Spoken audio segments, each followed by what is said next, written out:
ভাবছি ঘুরে দাঁড়ানোই ভালো। এত কালো মেখেছি দুহাতে এতকাল ধরে, কখনো তোমার করে তোমাকে ভাবিনি। এখন খাদের পাশে রাত্রিরে দাঁড়ালে চাঁদ ডাকে, আয় আয় আয়।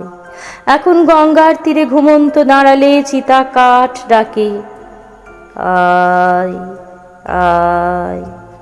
যেতে পারি, যে কোনো দিকেই আমি চলে যেতে পারি, কিন্তু কেন যাব?